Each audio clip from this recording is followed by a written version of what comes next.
ரதியக்கா அடுப்படியில் இன்றைக்கி அக்கா கேழ்வரகு சேமியா புட்டு செய்ய போகிறேன். அக்கா எப்படி செய்கிறேன்னு பாருங்கள் வாங்க. இது வந்து பெரிய கப்புக்கு 1 கப்பு கேழ்வரகு எடுத்திருக்கேன். ஒரு 2 சிட்டிகை சால்ட் எடுத்திருக்கேன்ப்பா. ஒரு அரை கிளாஸ் வாட்ரு. இந்த சால்ட்டை வாட்டரில் போட்டு நல்லா நம்ம கலந்துக்கலாம். நல்லா கலந்துட்டு இந்த சேமியாவில் தெளித்து விட்டு அப்படியே பரட்டி விடணும். நல்லா கலந்துட்டேன் அக்கா. இதை வந்து சேமியாவில் அப்படியே தெளித்து விட்டு அப்படி நம்ம பரட்டி விட்டு கொஞ்சம் அதை லைட்டாக ஊறி வர்ற வரைக்கும் பரட்டி விடணும். தெளித்து விட்ருக்கேன்ல, அப்படியே பரட்டும். ரொம்ப தண்ணி தெளிச்சிடாதீங்க. எல்லாத்தையும் அப்படி லைட்டாக ஊற்றி இப்போ முன்னாடி உள்ளதுக்கும் இப்போக்கும் கொஞ்சம் நிறம் மாறி இருக்குது பாருங்கள். கொஞ்சம் அப்படியே லைட்டாக தண்ணி தெளித்து ரொம்ப தண்ணி ஊற்றிடாதீங்க. ரொம்ப ஊறி மாவு மாதிரி ஆயிரும். இந்த பாருங்கள், கொஞ்சம் நிறம் மாறி இருக்குது பாருங்கள். அவ்வளோதான். பக்கத்தில் காமிக்கிறேன் பாருங்கள், நிறம் மாறி இருக்கா? அவ்வளோதான்.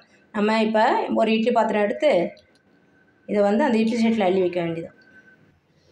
இப்போது இப்படி உதிரியாகவும் இருக்கணும், ஈரம் படாமல் இருக்கக்கூடாது. எல்லா இடத்துலையும் அந்த ராகியில் கேழ்வரகுல எல்லா இடத்துலையும் அந்த சேமியாவில் ஈரம் பட்டிருக்கணும். அவ்வளோதான். நம்ம இப்போ இட்லி சட்டி அக்கா அடுப்பில் வச்சுட்டேன். 2 கிளாஸ் வாட்டர் உள்ளே ஊற்றிட்டு தட்டு எடுத்து வச்சுருக்கேன். அந்த தட்டு மேலே எல்லாத்தையும் அப்படியே நம்ம ஆவி பண்ணி எடுக்க வேண்டியதான்.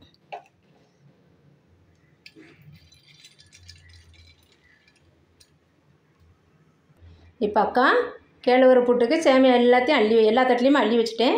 சும்மா கொஞ்சம் பார்க்குறதுக்கு நல்லா இருக்குமேங்கிறக்கா கொஞ்சம் கொஞ்சம் தேங்காய் பூவை மேலே வச்சுருக்கிறேன். அவ்வளோதான். இன்னொரு 10 நிமிஷம் வெந்தால் போதும். அப்படியே நம்ம மூடிடலாம். மூடிட்டு ஒரு 10 நிமிஷம் கழித்து பார்க்கலாம். ஓகே, இப்போ 10 மினிட் ஆயிடுச்சுப்பா. 10 நிமிஷம் தேவையே கிடையாது. 8 நிமிஷத்துலேயே வெந்திருக்கும். நம்ம இது வந்து வெந்துருச்சான்னு பார்க்க வேண்டிய அவசியமே இல்லை, கண்டிப்பாக வெந்திருக்கும். அவ்வளோதான். நீங்கள் அப்படியே டவுட் இருந்துச்சு அப்படின்னா இதை வந்து இப்படி பண்ணிங்கன்னா அந்த சேமியா ரப்பர் மாதிரி இருக்கும். அதனால் வெந்துருச்சு. அவ்வளோதான். இப்போ நம்ம எடுத்து சேவ் பண்ண வேண்டியதான். எடுத்துடலாம். அடுப்பை ஆஃப் பண்ணிடுறேன் அக்கா. இப்போது ரொம்ப டேஸ்டியாக சுவையான கேழ்வரகு சேமியா புட்டு ரெடி.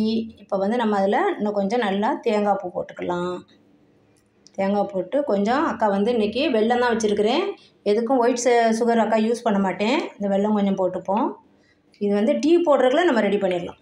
இது வந்து அக்கா ஏலக்காய் தூள் வச்சுருக்கிறேன், அது கொஞ்சமாக போட்டு அவ்வளோதான். நல்லா மிக்ஸ் பண்ணி சாப்பிட்டோம்னா சூப்பராக இருக்கும். நீங்கள் செஞ்சு பார்த்துட்டு அந்த பக்கம் ஒரு அடுப்பில் டீ போடுறதுக்குள்ளே நீங்கள் இதை செஞ்சு சாப்பிட்டு ரெடி பண்ணிடலாம். டீக்கு ஸ்நாக்ஸாகவும் சாப்பிட்லாம், நைட்டு டின்னராகவும் சாப்பிட்லாம், மார்னிங் டிஃபனாகவும் சாப்பிட்லாம். இந்த கேழ்வரகு சேமியா புட்டை ரெடி பண்ணி பார்த்துட்டு அக்காவுக்கு எப்படி இருக்குன்னு சொல்லுங்கள். ரதியக்கா அடுப்படிக்கு சப்ஸ்கிரைப் பண்ணுங்கள். தேங்க்யூ.